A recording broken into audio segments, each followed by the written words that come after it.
وزیر اعظم شہباز شریف نے قطر پر ایرانی حملے کے بعد قطری اور سعودی سفراء سے ہنگامی ٹیلی فونک رابطہ کیا۔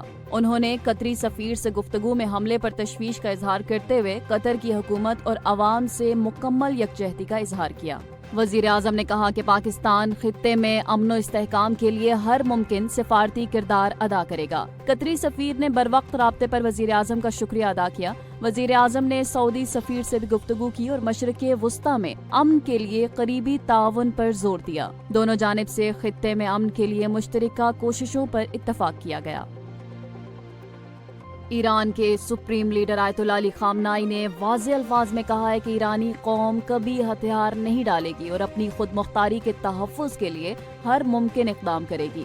سوشل میڈیا پر جاری اپنے بیان میں آیت اللہ خامنائی نے کہا کہ ایران نے کسی پر جارحیت نہیں کی، مگر جارحیت کو ہرگز برداشت نہیں کیا جائے گا۔ ان کا کہنا تھا کہ جو لوگ ایرانی قوم کی تاریخ اور مزاج سے واقف ہیں وہ جانتے ہیں کہ یہ قوم دبنے والی نہیں۔ اس بیان کو موجودہ صورتحال میں امریکہ اور اسرائیل کے خلاف ایک سخت پیغام قرار دیا جا رہا ہے، خاص طور پر ایسے وقت میں جب ایران کی جوابی کارروائیاں اور مزاحمتی محاذ کی سرگرمیاں بڑھتی جا رہی ہیں۔ آیت اللہ خامنائی کے بیان نے خطے کی صورتحال کو مزید حساس بنا دیا ہے اور مبصرین اسے ممکنہ کشیدگی کی نئی لہر سے تعبیر کر رہے ہیں۔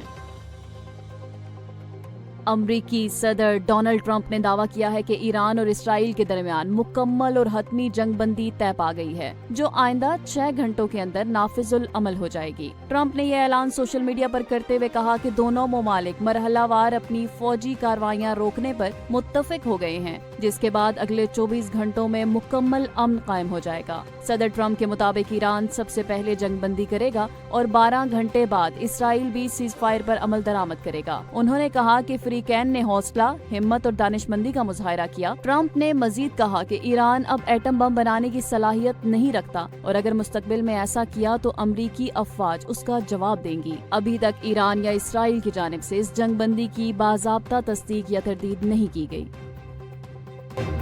ایران نے قطر اور عراق میں امریکی فوجی اڈوں پر حملوں کو بشارت الفتح کا نام دے دیا ہے۔ ایرانی میڈیا کے مطابق یہ آپریشن مکمل منصوبہ بندی سے انجام پایا، جس میں میزائلوں نے اہداف کو کامیابی سے نشانہ بنایا۔ ایران کی سرکاری ایجنسی تسنیم کے مطابق بشارت الفتح کا مطلب پہلے سے فتح کی خوشخبری۔ ایرانی افواج نے قطر کے دارالحکومت دوحہ میں موجود امریکی ایئر بیس العدید اور عراق میں موجود تنصیبات کو نشانہ بنایا۔ ایرانی سپریم کونسل نے وضاحت کی ہے کہ یہ کارروائیاں قطر کے خلاف نہیں بلکہ امریکہ کی فوجی موجودگی کے خلاف ہیں۔ دوسری جانب قطر نے ان حملوں کو اپنی سالمیت پر حملہ قرار دیتے ہوئے شدید رد عمل دیا اور کہا کہ ایران کے خلاف جواب دینے کا مکمل حق محفوظ رکھتا ہے۔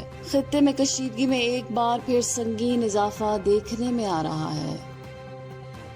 ایران کی جانب سے قطر میں امریکی فوجی اڈے پر میزائل حملوں کے بعد بحرین نے بھی اپنی فضائی حدود عارضی طور پر بند کر دی ہیں۔ عالمی خبر رساں اداروں کے مطابق یہ فیصلہ خطے میں سیکیورٹی صورتحال کی تیزی سے تبدیلی اور ممکنہ خطرات کے پیش نظر کیا گیا ہے۔ بحرین میں امریکی بحریہ کے 5ویں بیڑے کا ہیڈ کوارٹر موجود ہے، جو خلیج بحریہ احمر، بحریہ عرب اور بحر ہند کے اہم حصوں کی نگرانی کرتا ہے۔ بحرینی حکام کے مطابق صورتحال پر گہری نظر رکھی جا رہی ہے اور آئندہ اقدامات سیکیورٹی مشاورت کے بعد طے کیے جائیں گے۔ ایران کے قطر میں امریکی فوجی اڈوں پر میزائل حملوں میں سعودی عرب سمیت خلیجی ممالک کا رد عمل سامنے آ گیا ہے۔ سعودی وزارت خارجہ نے ایران کی کارروائی کی شدید مذمت کرتے ہوئے اسے بین الاقوامی قوانین کی خلاف ورزی اور ہمسائیگی کے اصولوں کے منافی قرار دیا۔ سعودی عرب نے قطر کے ساتھ مکمل یکجہتی کا اظہار کیا اور کہا کہ مشکل وقت میں سعودی عرب قطری عوام اور قیادت کے ساتھ کھڑا ہے۔ ادھر عراق اور شام نے بھی ایران کے حملوں پر تشویش کا اظہار کرتے ہوئے اسے اپنی خود مختاری کی خلاف ورزی قرار دیا اور ایران سے عالمی قوانین کے احترام کا مطالبہ کیا۔ قطر کی وزارت دفاع کے مطابق اس نے العدید ایئر بیس پر ایرانی حملے کو کامیابی سے ناکام بنا دیا۔ حملے میں کوئی جانی نقصان نہیں ہوا۔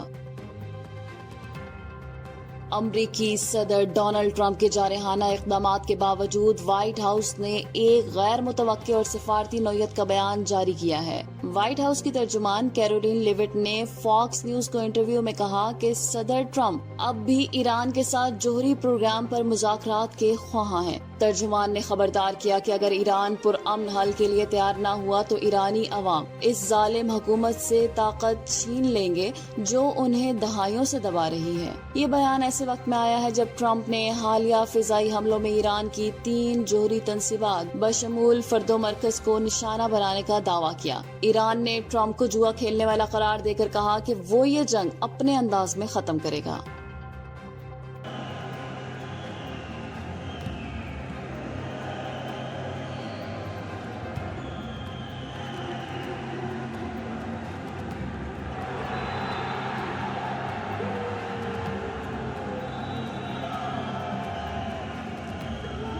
پاکستان ایشین والی بال کنفیڈریشن نیشنز کپ کے فائنل میں پہنچ گیا ہے۔ بحرین میں جاری ٹورنامنٹ کے سیمی فائنل میں پاکستان نے عالمی رینکنگ میں 23ویں نمبر پر موجود قطر کو حیران کن انداز میں 3-0 سے شکست دے دی۔ قومی ٹیم نے پہلا سیٹ 25-22، دوسرا بھی 25-22 اور تیسرا سیٹ 25-21 سے جیت کر فائنل میں شاندار انٹری دے دی۔ پاکستان اس کامیابی کے ساتھ سلور میڈل کا بھی حقدار بن گیا ہے۔ اس سے قبل پاکستان نے عالمی رینکنگ میں 62ویں پوزیشن کے حامل انڈونیشیا کو 3-1 سے شکست دے کر سیمی فائنل میں رسائی حاصل کی تھی۔ پاکستان گروپ سی میں فلپائن اور چائنیز تائپے کو شکست دے کر پہلے ہی گروپ چیمپئن بن چکا ہے۔ اب پوری قوم کی نظریں فائنل پر جمی ہوئی ہیں۔